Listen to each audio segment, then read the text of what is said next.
Գիշերային միզարձակման խնդիրը եւ դրա իրական պատճառները։ Քանի անգամ այս գիշեր ստիպված եղաք վեր կենալ եւ գնալ զուգարան։ 1, 2, 3։ Իսկ գուցե դուք արդեն վաղուց դադարել եք հաշվել, քանի որ գիշերային արշավները դարձել են ձեր կյանքի սովորական մասը եւ զրկում են ձեզ նորմալ քնից։ Շատ մարդիկ սա ընկալում են որպես տարիքի համար անխուսափելի վճար եւ պարզապես համակերպվում են աշխատելով ուշադրություն չդարձնել։ Բայց հենց այստեղ է թաքնված լուրջ մոլորությունը, որի մասին հազվադեպ են բարձրաձայն խոսում։ 60 տարեկանից բարձր մարդկանց մասնակցությամբ խոշոր դիտարկումային հետազոտությունները ցույց են տվել տագնապալի օրինաչափություն։ Նրանք, ովքեր ստիպված են գիշերը արթնանալ 3 եւ ավելի անգամ, միջինում ունեն սրտի եւ անոթների խնդիրների ավելի բարձր ռիսկ, համեմատած նրանց հետ, ովքեր հանգիստ քնում են մինչեւ առավոտ։ Եվ բանն ամենևին էլ բուն միզապարկի մեջ չէ, ինչպես ընդունված է կարծել։ Հաճախակի գիշերային արթնացումները ազդանշան են, որ օրգանիզմը չի հասցնում վերականգնվել, իսկ սրտանոթային համակարգը աշխատում է ծանրաբեռնվածությամբ։ Բայց կա նաև լավ նորություն։ Դեպքերի մեծամասնությունում նման գիշերային կանչերը կապված չեն անդառնալի փոփոխությունների հետ եւ չեն պահանջում վիրահատություններ կամ ուժեղ դեղամիջոցներ։ Ես հավաքել եմ ձեզ համար 8 պարզ եւ գիտականորեն հիմնավորված մոտեցումներ, որոնք օգնում են օրգանիզմին այլ կերպ կարգավորել գիշերային միզարձակումը եւ բարելավել քնի որակը։ Դրանցից մի քանիսն այնքան տարական են, որ մարդիկ տարիներ շարունակ դրանց նշանակություն չեն տալիս։ Մյուսները կպահանջեն վերանայել առօրյա սովորությունները, իսկ եղանակներից մեկը հիմնված է քնի ֆիզիոլոգիայի եւ երիկամների աշխատանքի մասին ժամանակակից տվյալների վրա։ Դուք կիմանաք, թե ինչու է օրգանիզմն իրեն հենց այդպես պահում եւ ինչ կարելի է անել, որպիսի գիշերները նորից դառնան հանգստի ժամանակ, այլ ոչ թե անվերջ վերկացների։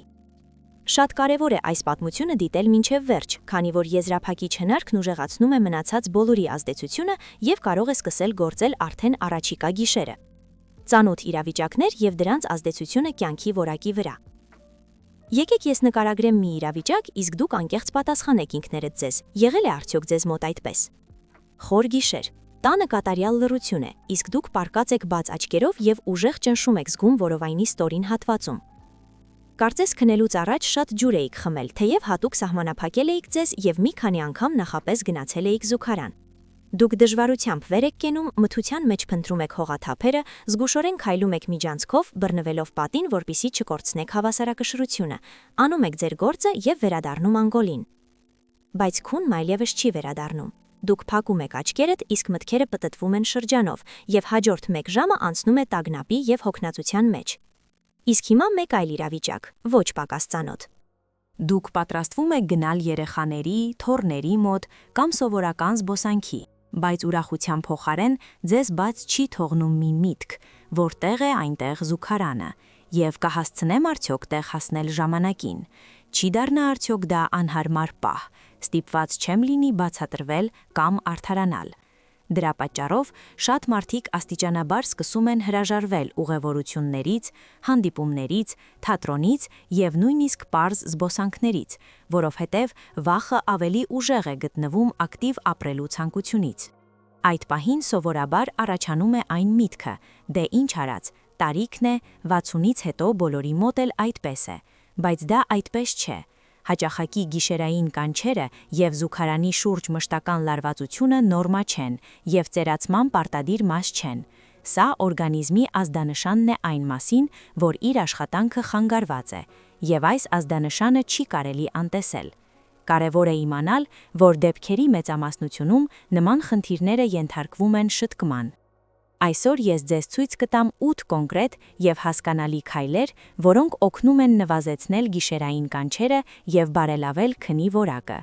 Դրանցից մի քանիսը չափազանց պարզ են թվում, ուստի դրանք հաճախ բաց են թողնում։ Մյուսները կստիպեն նորովի նայել սովորական գործողություններին, իսկ կետերից մեկը հիմնված է ժամանակակից տվյալների վրա, որոնք վերջին տարիներին փոխել են գիշերային խանգարումների մեր ընկալումը։ Բայց նախքան շարունակելը, խնդրում եմ գրեք մեկնաբանություններում, քանի տարեկան եք եւ որտեղից եք ինձ դիտում։ Ես ամեն ինչ կարդում եմ եւ ինձ իսկապես հետաքրքիր է, թե երկրի որ անկյուններին է հասնում իմ տեղեկատվությունը։ Շնորհակալություն։ 8 արդյունավետ քայլ գիշերային միզարձակման դեմ։ Կանոն 8. Վերջին կումի կանոնը։ Մենք սկսում ենք մեր ցուցակը 8-րդ կանոնից, եւ ես անմիջապես ուզում եմ, որ դուք շատ ուշադիր վերաբերվեք դրան։ Ես այն անվանում եմ վերջին կումի կանոն։ Այն հնչում է այնքան պարզ, որ մարդկանց մեծամասնությունը նույնիսկ լուրջ չի ընդունում այն, եւ հենց դրա համար էլ տարիներ շարունակում են արթնանալ գիշերը նորից ու նորից։ Մինչդեռ տարեց մարդկանց նկատմամբ դիտարկումները ցույց տվեցին շատ ցուցանշական արդյունք։ Նրանք, ովքեր ամբողջությամբ դադարեցնում էին ցանկացած հեղուկի օգտագործումը քնելուց մոտ 3 ժամ առաջ, շատ ավելի հազվադեպ էին վեր կենում գիշերը զուգարան գնալու համար։ Միջին հաշվով գիշերային արթնացումների քանակը նվազում էր գրեթե 40%-ով։ Առանց դեղերի, առանց բարդ ընթացակարգերի, մեկ երեկոյան սովորության փոփոխության հաշվին։ Որպիսի հասկանաք, թե ինչու է սա աշխատում, կբացատրեմ առավելագույնս պարզ։ Պատկերացրեք երիկնաշները որպես ֆիլտրեր, որոնք աշխատում են ամբողջ օրը։ Ցերեկը նրանք հեշտությամբ գլուխ են բերում ծանրաբեռնվածության, գիշերը օրգանիզմը հատուկ դանդաղեցնում է նրանց աշխատանքը, որպիսի մարմնին վերականգնվելու հնարավորություն տա։ Երբ դուք խմում եք թեյ, ջուր կամ նույնիսկ կեֆիր քնելուց քիչ առաջ, դուք կարծես նորից միացնում եք այդ ֆիլտրերը լրիվ հզորությամբ հենց այն ժամանակ, երբ օրգանիզմին հանգիստ է պետք։ Արդյունքում երիկամները շարունակում են ակտիվ աշխատել, միզապարկն ավելի արագ է լցվում եւ քունը անընդհատ ընդհատվում է։ Եթե դա տեղի է ունենում օրեցօր, օրգանիզմը սովորում է դրան եւ գիշերային արթնացումները դառնում են կայուն խնդիր։ Ինչպես ճիշտ կիրառել այս կանոնը գործնականում։ Ամեն ինչ շատ կոնկրետ է։ Նայեք ժամացույցին։ Եթե պլանավորում եք պարկել քնելու երեկոյան ժամը 11-ին, ցանկացած հեղուկի վերջին կումը պետք է լինի ժամը 8-ից ոչ ուշ։ Եվ խոսքը ոչ միայն ջրի մասին է։ Դա վերաբերում է թեյին, կոմպոտին, կաթին, կեֆիրին եւ նույնիսկ մեկ ափսե երեկոյան ապորին։ Շատերը վախենում են, որ քնելուց առաջ ուժեղ ծարավ կառաջանա, բայց այստեղ կա մի պարզ հնարք։ Եթե բերանում չորացել է, ղողողեք բերանը զով ջրով եւ անպայման թքեք այն։ Սա բավական է, որպիսի հեռացնեք տհաճ զգացողությունը, չծանրաբեռնելով երիկամները։ Շատ կարևոր է ընդգծել, խոսքը օրվա ընթացքում ջրի սահմանափակման մասին չէ, ընդհակառակը, մինչև երեկոյան 6-7-ը պետք է խմել բավարար քանակությամբ, որպիսի օրգանիզմը ջրազրկում չզգա։ Մենք չենք զրկում մարմինը ջրից, այլ պարզապես տեղափոխում ենք հիմնական ծանրաբեռնվածությունը ցերեկային ժամերին։ Իմ դիտարկումներով արդեն 1-2 գիշեր անց շատ մարդիկ զգում են տարբերությունը։ Միզապարկում ճնշումն առաջանում է ավելի ուշ, իսկ առաջին արթնացումը տեղաշարժվում է 1 կամ նույնիսկ 2 ժամով։ Իմ պացիենտներից մեկը, ով այժմ 69 տարեկան է, երկար ժամանակ չէր հավատում, որ նման պարզ քայլը կարող է ինչ-որ բան փոխել։ Նա գիշերվա ընթացքում զուգարան էր գնում 3 անգամ, գրեթե 20 տարի, բայց արդեն 1 շաբաթ անց այն բանից հետո, երբ նա սկսեց խստորեն պահպանել վերջին կումի ժամանակը, գիշերային վերկացները կրճատվեցին մինչև 1 անգամ, իսկ երբեմն նա սկսեց քնել մինչև առավոտ։ Հենց նման պարզ քայլերից էլ սկսվում է նորմալ քնի վերականգնումը։ Կանոն 7. Կոֆեինային ծուղակը։ Այժմ մենք անցնում ենք 7-րդ կանոնին, որը ես անվանում եմ կոֆեինային ծուղակ։ Եվ այստեղ շատերն անկեղծորեն զարմանում են, որովհետև համոզված են, սա հաստատ իմ մասին չէ, չէ որ ես երեկոյան սուրճ չեմ խմում, բայց խնդիրը շատ ավելի խորն ու նենգ է, քան թվում է առաջին հայացքից։ Ավագ տարիքի մարդկանց նկատմամբ դիտարկումները ցույց են տվել հետաքրքիր օրինաչափություն։ Անգամ ցերեկը խմած 1 գավաթ սովորական սև թեյը կարող է ազդել գիշերային քնի որակի եւ արթնանալու հաճախականության։ Եվ սա զուգադիպություն չէ, այլ մեր օրգանիզմի աշխատանքի առանձնահատկություն։ Բանն այն է, որ կոֆեինը մարմնում պահպանվում է շատ ավելի երկար, քան ընդունված է կարծել։ Ցերեկային 1 գավաթ թեյից կամ սուրճից հետո դրա մի մասը շարունակում է շրջանառվել արյան մեջ եւ երեկոյան եւ նույնիսկ գիշերվան մոտ։ Օրգանիզմը կարծես մնում է թեթև տագնապի վիճակում եւ չի կարողանում ամբողջությամբ անցնել հանգստի ռեժիմի։ Արդյունքում քունը դառնում է ավելի մակերեսային, իսկ երիկամները շարունակում են աշխատել ավելի ակտիվ, քան հարկավոր է գիշերը։ Բացի այդ, կոֆեինը խանգարում է մելատոնինի արտադրությանը, հորմոնի, որը պատասխանատու է քնի խորության և նյարդային համակարգի վերականգնման համար։ Ամենատհաճն այն է, որ կոֆեինային ծուղակը հաճախ թաքնվում է այնտեղ, որտեղ այն ամենևին չեն սպասում։ Կոֆեին կա ոչ միայն սուրճի, այլև սև ու կանաչ թեյի, շոկոլադի, տաք կակաոյի, գազավորված ըմպելիքների և նույնիսկ որոշ ցավազրկող միջոցների մեջ, որոնց բաղադրության վրա հազվադեպ են ուշադրություն դարձնում։ Ուստի մարդը կարող է վստահ լինել, որ ոչ մի վնասակար բան չի խմում, իսկ օրգանիզմը դրա հետ մեկտեղ միևնույն է չի ստանում լիարժեք հանգիստ գիշերը։ Հենց այդ պատճառով ես խորհուրդ եմ տալիս մտցնել հստակ կանոն՝ ցերեկվա ժամը 2-ից հետո աշխատել խուսափել ցանկացած ըմպելիքից և մթերքից, որոնք պարունակում են կոֆեին։ Սովորական թեյի փոխարեն ավելի լավ է աստիճանաբար անցնել բուսական թուրմերի՝ երիցուկի, անանուխի, լորենու կամ իվան չայի։ Այս ըմպելիքները չեն ծանրաբեռնում երիկամները և օգնում են նյարդային համակարգին մեղմորեն նախապատրաստվել քնին։ Շատ կարևոր է դա անել աստիճանաբար, եթե դուք երկար տարիներ թունդ թեյ եք խմել, պետք չէ կտրուկ հրաժարվել դրանից մեկ օրում։ Ավելի լավ է նվազեցնել թնդությունը և քանակը մի քանի օրվա ընթացքում, որպեսզի խուսափեք գլխացավերից և դիսկոմֆորտից։ Ըստ դիտարկումների արդեն 1 շաբաթ անց այսպիսի մոտեցման դեպքում քունը դառնում է ավելի խորը, գիշերային արթնացումները լինում են ավելի հազվադեպ, իսկ առավոտը սկսվում է ավելի պարզ գլխով և հանգստացած մարմնի զգացողությամբ։ Օրինակ, իմ մայրը, ով այժմ 72 տարեկան է, երկար տարիներ երեկոյան թեյը թխված քաբլիթով անվնաս սովորություն էր համարում, բայց այն բանից հետո, երբ նա այն փոխարինեց երիցուկի թուրմով, արդեն 10 օր անց սկսեց քնել մինչև առավոտ առանց մշտական վերկացների, առաջին անգամ երկար տարիների ընթացքում։ Կանոն 6. Աշխատանք գրավիտասիայի հետ։ Այժմ մենք անցնում ենք 6-րդ եղանակին, և շատերի համար այն իսկական բացահայտում է դառնում, որովհետև օգնում է հասկանալ, թե ինչու են գիշերային արթնացումները հաճախ սկսվում քնելուց արդեն 1 ժամ անց։ Քչերն են մտածում, որ երեկոյան ոտքերում կարող է կուտակվել բավականին մեծ քանակությամբ ավելորդ հեղուկ։ Օրվան ընթացքում, երբ մենք նստած ենք կամ քայլում ենք, ծանրության ուժը աստիճանաբար քաշում է այդ հեղուկը դեպի վար, և այն մնում է սրունքի և կոչերի հատվածում, նույնիսկ եթե արտաքինուց այտուցները գրեթե աննկատ են։ Երբ դուք պառկում եք անկողնում և ընդունում հորիզոնական դիրք, իրավիճակը կտրուկ փոխվում է։ Ամբողջ այս հեղուկը սկսում է աստիճանաբար վերադառնալ ընդհանուր արյան շրջանառություն։ Երիկամները ստանում են լրացուցիչ ծանրաբեռնվածություն և սկսում են ավելի ակտիվ աշխատել, որպեսզի դուրս բերեն ջրի ավելցուկը։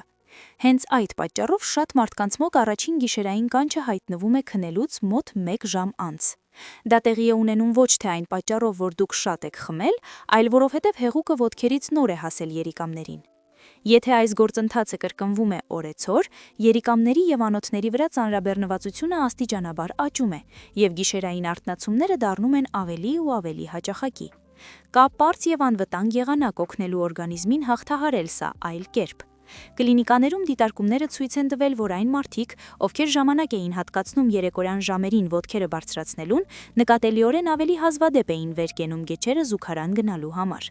Որպեսզի այս մեթոդը ճիշտ կիրառեք, քնելուց 3-4 ժամ առաջ հարմար տեղավորվեք բազմոցին կամ մահճակալին և ոտքերի տակ դրեք բարձր կամ ոլորված վերմակ այնպես, որ ոտնաթաթերը գտնվեն մարմերի մակարդակից մոտ 20 սանտիմետր բարձր։ Կարևոր է անցկացնել այդպիսի դիրքում մոտ 30 րոպե։ Այդ ընթացքում կարելի է կարդալ, հեռուստացույց դիտել կամ պարզապես հանգստանալ։ Գլխավորը, որ ոտքերը մնան բարձրացված վիճակում։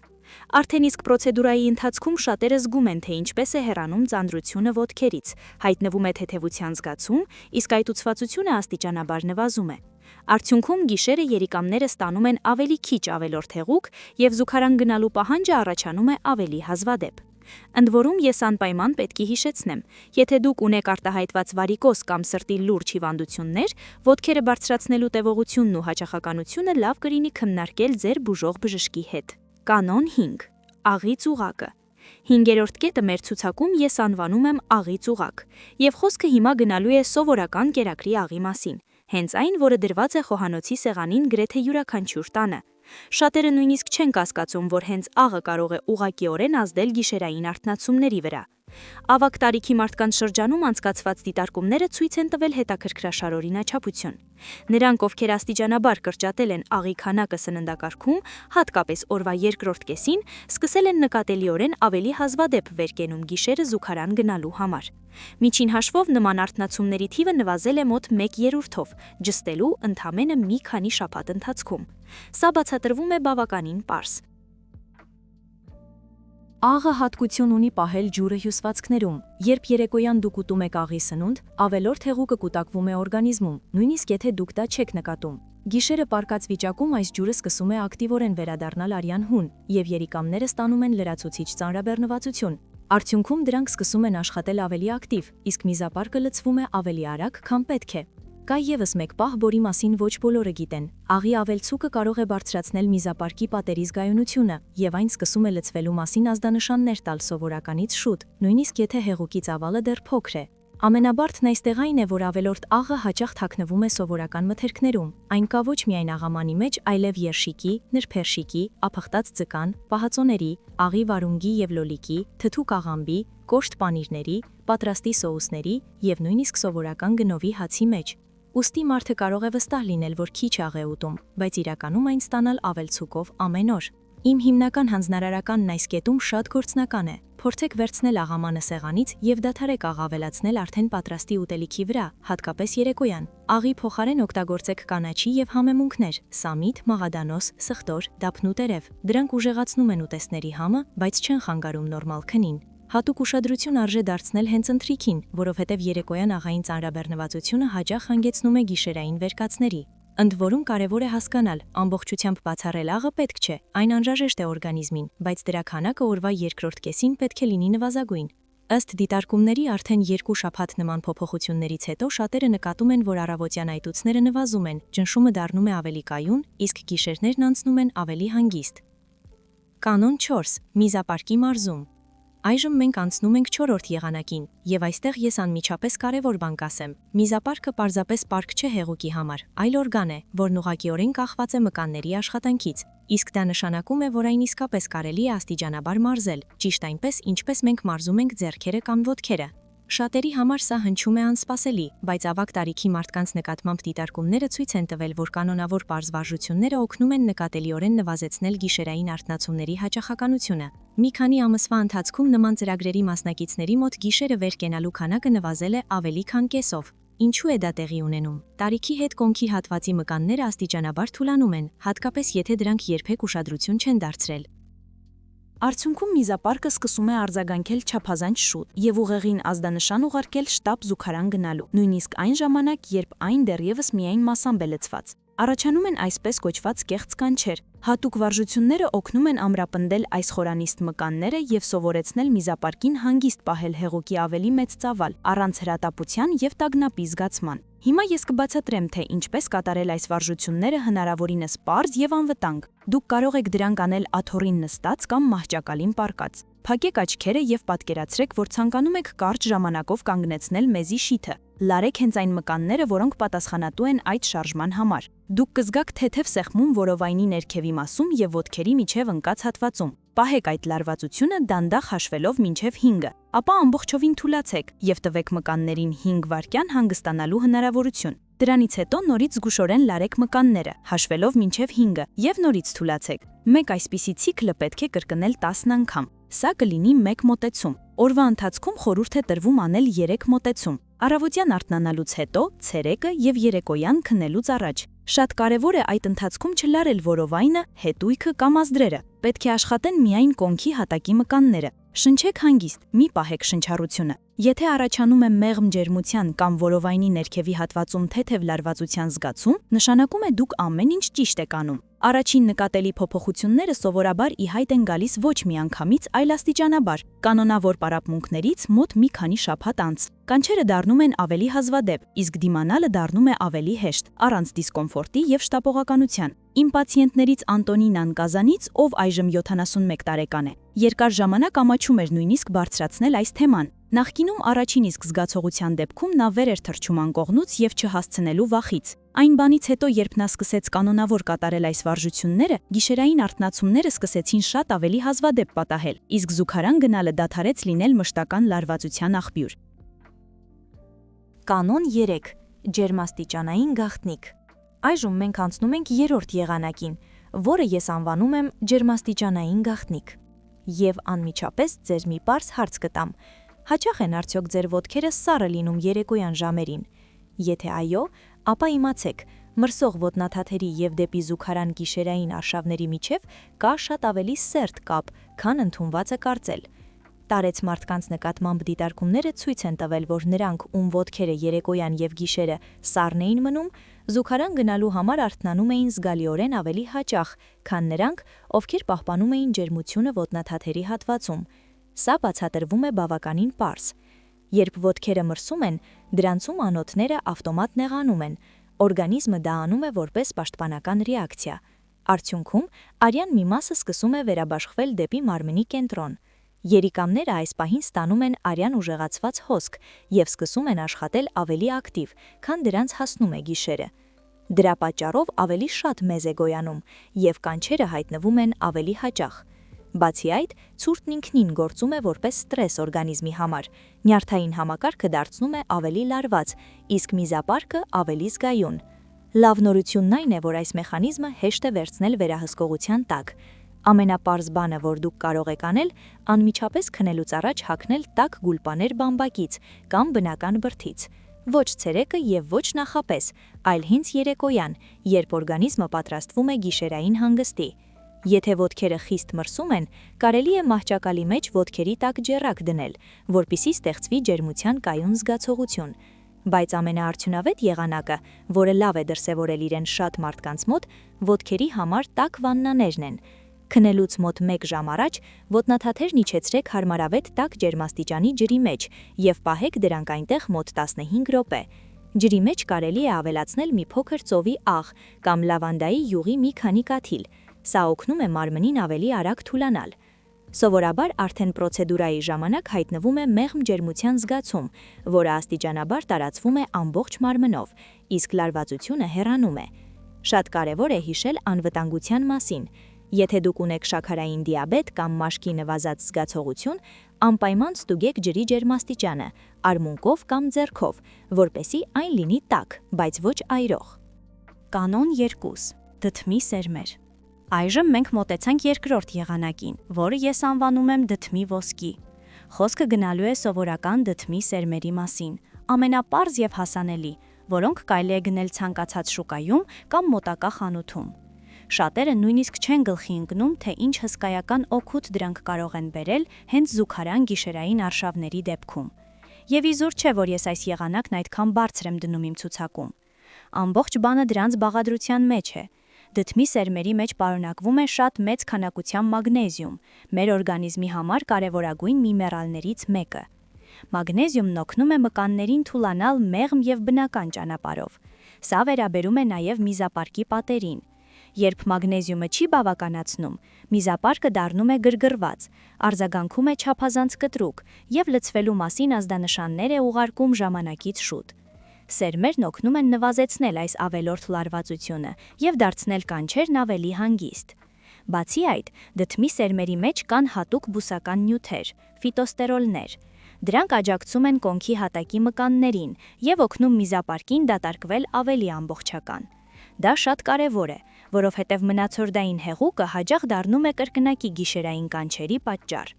Մասնագետների դիտարկումները ցույց են տալիս, որ ավագ տարիքի մարդկանց մոտ, ովքեր պարբերաբար օգտագործել են դդմի սերմերի հիման վրա մթերքներ, գիշերային արթնացումների քանակը նկատելիորեն կրճատվել է արդեն մի քանի շաբաթ անց։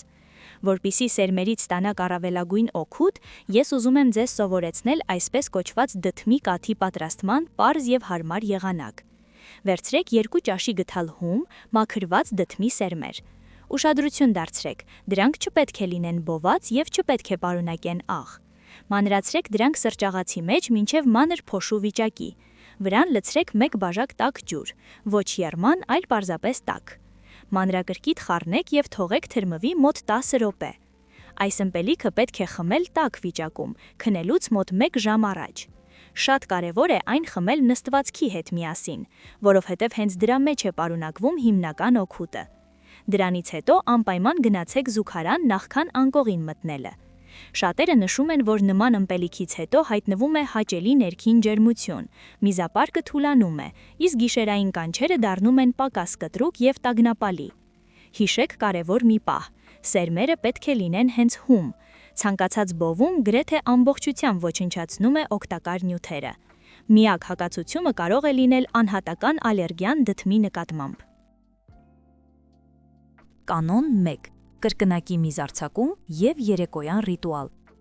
Ես վերջապես հասանք ամենագլխավորին, համար 1 եղանակին։ Ես այն անվանում եմ լիակատար ազատագրման երեկոյան ռիտուալ։ Եվ անմիջապես ասեմ անկեղծ, առաջին հայացքից այն կարող է թվալ չափազանց պարզ, գրեթե տափակ, բայց հենց այս պարզության մեջ էլ թաքնված է պատճառը, թե ինչու է այն այդքան լավ աշխատում և թե ինչու են մարդկանց մեծամասնությունը տարիներ շարունակ ամեն ինչ անում հակառակը։ Մարդկանց ճնշող մեծամասնությունը քնելուց առաջ թույլ է տալիս նույն սխալը։ Նրանք գնացին զուգարան, վեր կացան և համոզված են, որ ամեն ինչ արեցին ճիշտ, բայց ժամանակակից դիտարկումները ցույց են տալիս զարմանալի մի բան։ 60 տարեկանից բարձր շատ մարդկանց մոտ զուգարան սովորական այցից հետո միզապարկում միևնույն է, մնում է հեղուկի նկատելի քանակություն։ Ոչ թե կաթիլ և ոչ թե մանրուք, այլ միանգամայն զգալի մնացորդ։ Այս մնացորդային հեղուկը ոչ մի տեղ չի անհետանում։ Այն հանգիստ մնում է ներսում և սպասում այն պահին, երբ դուք կպարկեք անկողնում։ Եվ հենց որ դուք ընդունում եք հորիզոնական դիրք, այս մնացորդին ավելանում է հեղուկի նոր բաժին, որը շարունակում են արտադրել երիկամները։ Արդյունքում միզապարկը լցվում է շատ ավելի արագ, քան պետք է, և դուք արթնանում եք արդեն 1 կամ 1.5 ժամ անց, փոխանակ հանգիստ քնելու մինչև առավոտ։ Պատճառն այստեղ ամենից հաճախ ոչ թե հիվանդությունն է, այլ տարիքային փոփոխությունները։ Տարիների հետ միզապարկի մկանները թուլանում են և կծկվում ոչ այնպես արդյունավետ, ինչպես նախկինում։ Հատկապես եթե մարդը շտապում է, լարվում է կամ շեղվում է այս գործընթացի ժամանակ։ Լավ նորությունն այն է, որ սրան կարելի է մեղմորեն օգնել առանց հաբերի և բարդ ընթացակարգերի։ Հիմա ես քայլ առ քայլ կբացատրեմ ձեզ մի պարզ տեխնիկա, որն օգտագործում են ուրոլոգները միզապարկի առավել ամբողջական դատարկման համար։ Այն կոչվում է կրկնակի միզարձակում։ Երբ դուք եկել եք զուգարան քնելուց առաջ, նստեք հարմար և մի շտապեք։ Արեք ամեն ինչ հանգիստ, ինչպես միշտ, մինչև վերջ։ Բայց դրանից հետո միանգամից վեր մի կացեք, մնացեք նստած ևս մոտ 30 վայրկյան։ Այդ ընթացքում արեք մի քանի խորը, դանդաղ ներշնչում և արտաշնչում, պարզապես թուլացեք։ Ապա թեթևակի թեքվեք առաջ, դրեք ափերը որովայնի ներքևի հատվածում, բոլորովին մեղմ, առանց ջանք գործադրելու և փորձեք նորից։ Շատերը զարմանում են նրանից, որ դուրս է գալիս հեղուկի ևս նկատելի քանակություն։ Դրանից հետո կարելի է կրկնել ևս մեկ անգամ, նորից մի փոքր սպասել, թեքվել և հանգիստ ավարտել պրոցեսը։ Ամբողջ այս ռիտուալը խլում է ընդամենը 2-3 րոպե, բայց հենց այս րոպեները կարող են նվիրել ձեզ անընդմեջ քնի մի քանի լրացուցիչ ժամ։ Դուք կզգաք թեթևություն, դատարկության զգացում որովայնի ներքևում, և առաջին գիշերային արթնացումը բնական ճանապարհով կտեղաշարժվի դեպի շատ ավելի ուշ ժամանակ։ Կարևոր է հիշել, պետք չէ ճիգ գործադրել և ուժով ճնշել։ Ամեն ինչ պետք է տեղի ունենա մեղմ և հանգիստ։ Եթե հանկարծ ցավ կամ տհաճ զգացողություններ են հայտնվում, պրոցեդուրան պետք է դադարեցնել և քննարկել դա բժշկի հետ։ Բոնուսային խորհուրդներ լիարժեք քնի համար։ Եվ հիմա մենք հասանք այն բոնուսին, որը ես խոստացել էի ձեզ մեր զրույցի հենց սկզբում։ Սա ոչ մեծ, բայց շատ կարևոր եզրափակիչ քայլ է, որն օգնում է ամրապնդել այն ամենը, ինչի մասին մենք այսօր խոսեցինք, և դարձնել ձեր քունը ավելի խորը և հանգիստ։ Այն բանից հետո, երբ դուք կատարել եք կրկնակի դատարկման երեկոյան ռիտուալը և արդեն պարկել եք անկողնում, արեք մեկ պարզ բան։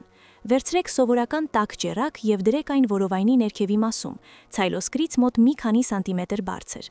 Մեղմ ջերմությունն օգնում է թուլացնել մկաններն այս հատվածում, նվազեցնում է ավելորդ լարվածությունը և նպաստում է հանգստի ընդհանուր զգացմանը։ Շատ մարդկանց համար դա դառնում է լրացուցիչ ազդանշան օրգանիզմի համար, որ գիշերը նախատեսված է հանգստի, այլ ոչ թե ավելորդ ակտիվության համար։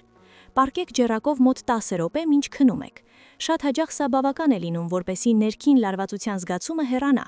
իսկ միզապարկը դադարի արձագանքել չնչին ազդանշաններին։